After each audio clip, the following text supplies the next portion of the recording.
When you hear the name Anonymous, what comes to mind? Probably hackers, activists, those iconic Guy Fawkes masks, right? Well, this story isn't really about the data breaches or the big takedowns. This is a much more personal journey, a look inside one of the world's most mysterious online movements, told by a former member who now just calls himself Dexter. Let's get into it. And that's the big question, isn't it? It's really the heart of the whole thing.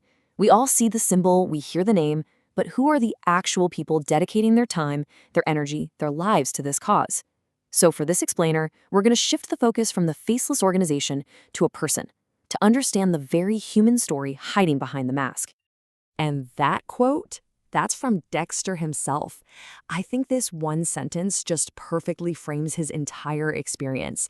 It wasn't just a phase in his life, it was a profound transformation. This is a story about what pulls someone in, what makes them stay, and ultimately, what can push them away.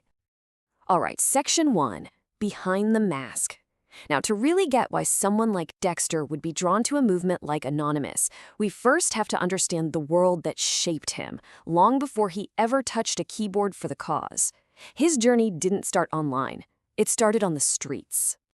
This right here, this is the backdrop for everything. Dexter grew up in what he just calls the ghetto, an environment so intense he saw someone get murdered when he was only 11 years old. Think about that for a second. Now, while a lot of people around him got pulled into gang life, he was pushed in the opposite direction, towards the internet. Add to that his own firsthand experiences with police corruption, and you get this deep-seated feeling that the system is just completely broken. He felt like an outsider, and in his own words, like there was nothing out there for you. Okay, section 2, a search for unity. So you can see how that powerful feeling of being an outsider, that constant search for a place to actually belong, is what really pushed him into the digital world. He wasn't just looking for a righteous cause to fight for, he was looking for a community, a tribe, something that felt like a family. But this wasn't some snap decision. For about a decade, he was what he calls an orbiter, just kind of watching from a distance.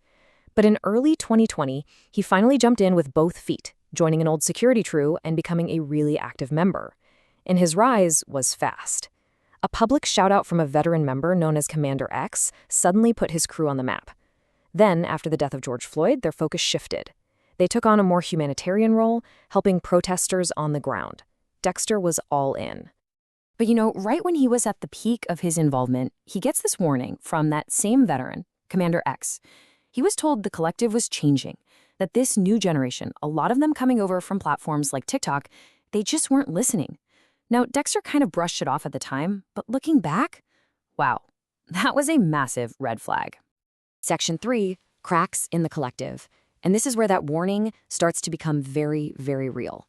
That powerful idea of Anonymous, this unified, unstoppable force for justice, it began to collide with the messy, complicated, and very human reality of the people who made it up. The first real crack in the facade for him came with the tragic case of Vanessa Guillen, a missing U.S. Army soldier. Dexter felt this deep personal pull to do something. His crew was ready to go, to mobilize, to protest, to make a ton of noise. But when he reached out to the bigger anonymous community for backup, he was met with total silence. Crickets.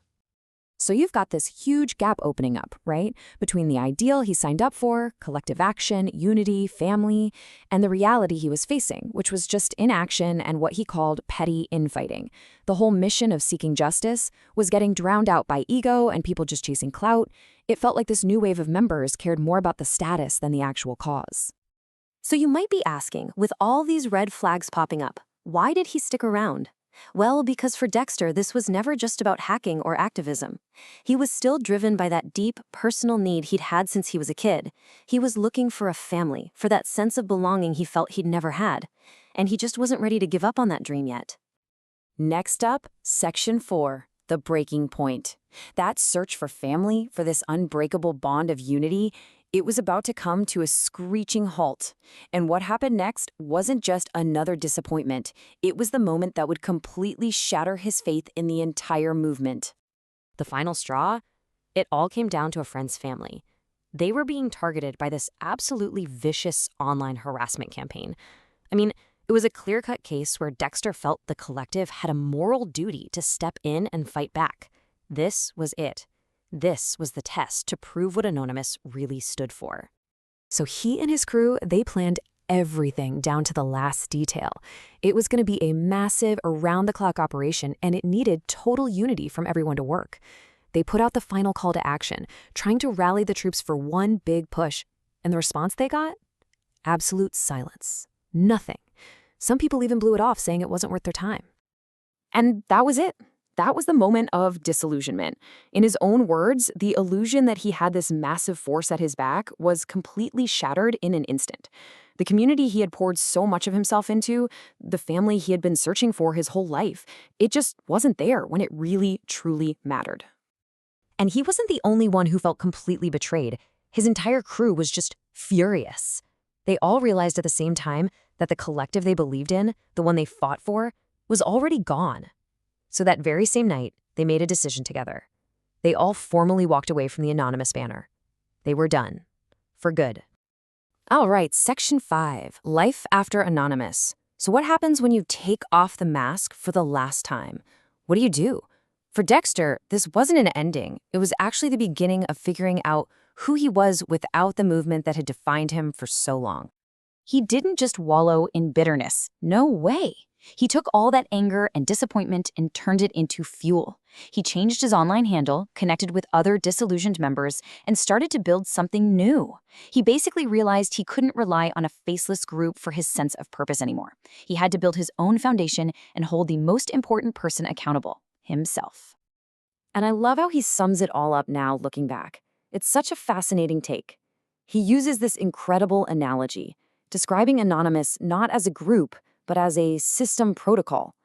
And just like any computer system, he says, it's always going to have bugs. In this case, human bugs. It's his way of separating the powerful idea of Anonymous from the flawed people who tried, and maybe failed, to live up to it. And that really leaves us with this final big question to chew on. Dexter went into this whole thing looking for a family and a purpose. He definitely didn't find the family he was looking for, but the system's failure, well, it ultimately forced him to find purpose within himself. So, did the system really fail him? Or, by pushing him to become his own person, did it actually succeed in a way nobody, least of all him, ever expected?